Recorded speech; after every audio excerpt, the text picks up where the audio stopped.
Je n'en croyais pas mes oreilles. Chaque fois que ça m'arrive, je me demande pourquoi ces gens agissent-ils ainsi.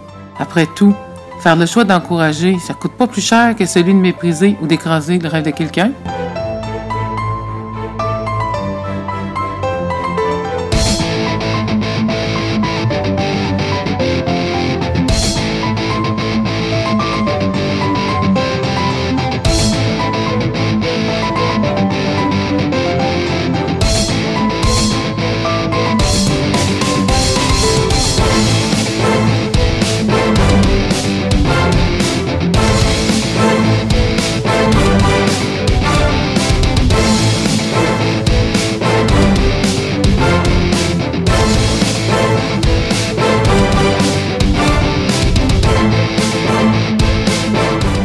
Merci Caroline.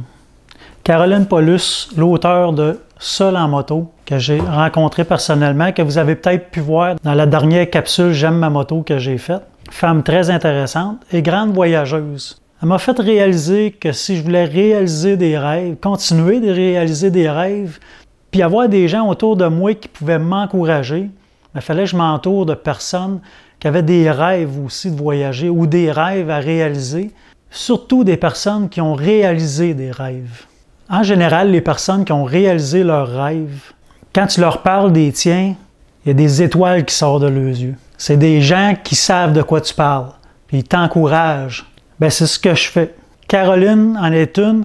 Elle me parlait de ses voyages avec des yeux brillants, puis j'y parle des miens avec des yeux brillants aussi. Mais Caroline, elle m'a donné un coup de pied où est-ce que le dos perd son nom, qu'on dit, pour que je commence mon projet avec mon Suzuki 1966. C'est quoi ça, cette affaire-là? C'est une longue histoire. On va commencer petit peu par petit peu. Premièrement, il est à moitié restauré.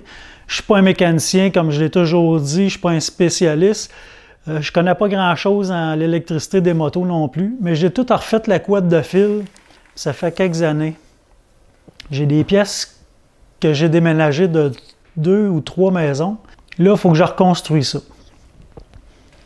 J'ai plein de fils qui sortent ici. J'ai des roues flambant neuves, des rimes avec des rayons, mais qu'il faut tout que je reconstruis. Puis je ne serais pas capable de faire ça tout seul. Je vais essayer d'avoir l'aide de professionnels, idéalement, si je ne veux pas me planter. Puis on va voir ce que ça va donner. Parce que j'ai dit à la fin de l'été, moi, c'est cet hiver que je vais faire ça. Puis là, ça donne qu'on est cet hiver. Puis j'ai rien commencé encore. J'ai fait un ménage dans mon garage. J'ai déplacé ma belle noire à ma droite pour mettre ma petite noire à ma gauche pour avoir de l'espace un peu pour travailler. Alors là, c'est parti. C'est une Suzuki T20 1966, communément appelée la Super 6.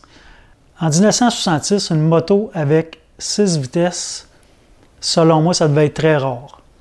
C'est une 2 temps, donc si tu me suis, tu n'auras pas de bobite, tu n'auras pas de mouche, mais tu vas avoir la face bleue.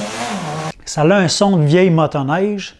Il est chaussé avec des pneus, avec des vieux threads, comme dans les années 60, 70.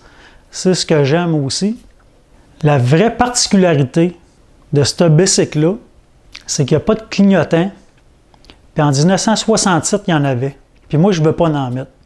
Donc, j'ai la moto originale pour la conduire sans clignotant. Mais oui, je vais faire mes signaux. Puis c'est pas pour rouler pas sécuritaire. C'est le thrill d'avoir une moto qui est différente des autres. Dans un des prochains vidéos de la restauration de cette moto-là, je vous expliquerai pourquoi je me suis ramassé avec ça. Puis, ben, ça vient de meubler pas mal mon hiver. Sauf que je ne suis pas sûr que ça va me tenter juste de travailler là-dessus à tous les soirs et à toutes les fins de semaine. Fait que je me suis fait un autre petit cadeau. Je vous en parlerai plus tard. Donc pour t'abonner, c'est super simple. Regarde, je vais te montrer. Juste là, tu as un bouton rouge. Tu cliques dessus et là, on te demande de sélectionner un compte. Donc tu cliques sur utiliser un autre compte et plus d'options, créer un compte. Là, on va créer un compte. Tu cliques sur je souhaite créer une adresse Gmail. Tu mets ton vrai nom et ton vrai prénom.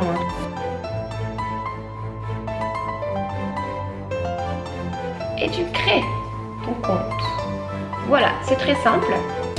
Tu acceptes les conditions générales et tu as maintenant ton